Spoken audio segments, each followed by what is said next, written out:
Hello, my name is Gia, also known as HEVEL, and today I'm with Mido Media to talk about my debut album, Our Home, and my overstayed welcome.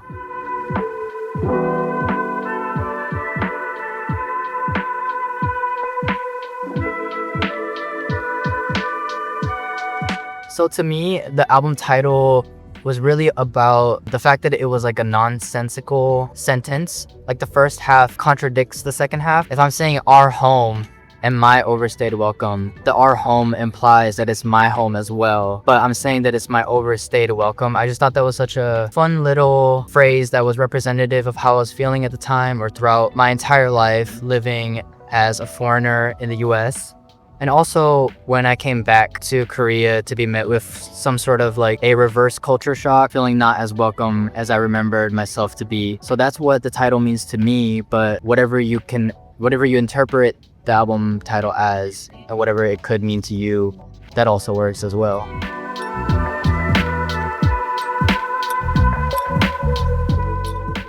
To me, home means family, mostly, and the people that I love.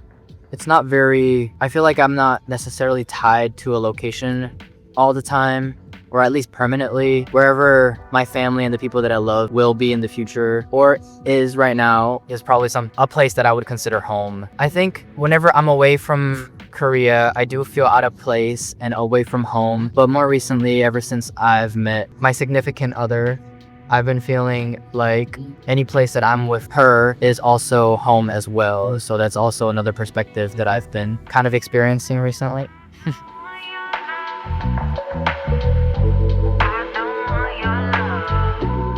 I'll probably ask him if he likes the album, and I really hope that he says that he likes it and thinks it's cool, thinks it's a cohesive project, a solid project, hopefully. I think back then, I wasn't as much of a creator, but more of a, just a everyday consumer. But I was a really big fan of music, and my standards of like listening to music were really high. I'm afraid that 5 years ago, me would have been really mad, really mean to me if I showed him my album. Hopefully I'm making music that would make him proud.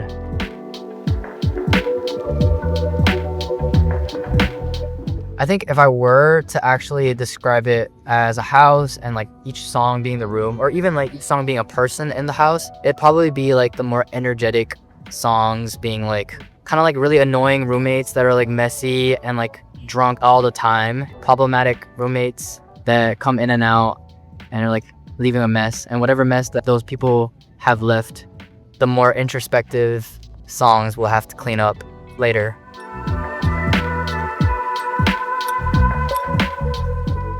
I think a lot of the songs I actually didn't like at all when I first made it. Some songs have been like shelved for a really long time. Like Runaway I made like almost 2 years ago. Only after me and Shinong got to work on it together, I started liking it again. So that's like one, not really a secret, but behind the scenes type of thing. For the outro, this Korean lullaby that I interpolated in the outro is a lullaby that my mom and my grandparents used to sing to me.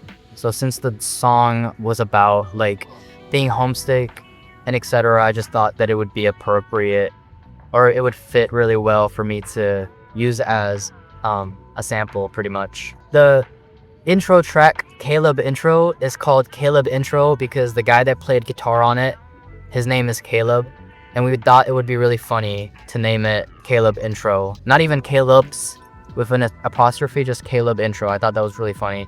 That's why we named it that. Another secret, What Will I Do Without You? Also, WWIDWY. The interlude song is an acronym for What Will I Do Without You?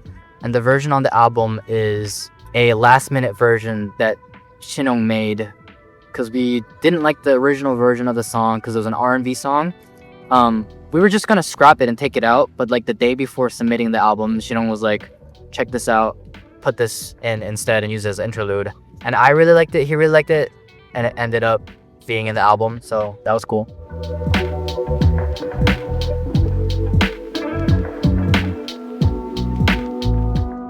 I think a lot of the tracks almost have this nihilistic tone to them, or at least the first half of the tracks are more positive sounding. There are a lot of like major chords. All the songs are in major, and but they still have this like nihilistic tone to them, like lyrical content wise. But I never really like admit weakness. It's not me being vulnerable, it's me being really pessimistic.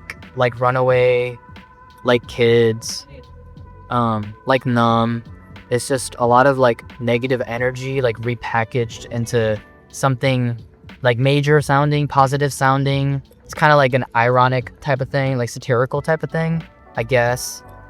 But I really liked that the last track kind of was more direct with the vulnerability. I don't know if I did it in the best way that I could. I personally like how the end product was. Hopefully you guys like it too. I kind of like thought about the whole song as me being vulnerable through this like dialogue of talking directly to both of my parents. The earlier tracks was more about like having to go through the struggles. The last track is me like finally talking about that I even had struggles to begin with, and that I'm not like as big of a big boy that I thought I was, I guess. I think this album was a really like vulnerable project since it was my first solo full-length project that I've planned out and executed. I talk a lot about my own story and my life story and me being vulnerable about like the struggles that I've had, or just anything really. It's just me talking about how I'm really feeling, I guess. So in that sense, it means a lot to me. It's also my first project ever that I've done under the HEVEL name as a solo project. So that also put a lot of pressure to me to like make sure that it was something that I would be proud of to look back as a debut project. But yeah, I want you to know that I spent a lot of time and put a lot of thought into it. So I hope you guys like it as well. If I were to like leave a note, I really recommend that you listen to the album from beginning to end as we were intending for the album to be listened to. But yeah, overall, I'm really, really happy with how it came out. I hope that it could kind of stand as a point of reference to document the type of music I was making at this period of my life, and what I was thinking at this period of my life as well. Hopefully it translates pretty well. I'm not really sure. People have told me that they've liked it. But yeah, thank you so much for watching. My name was HEVEL, and go listen to the album. It's out.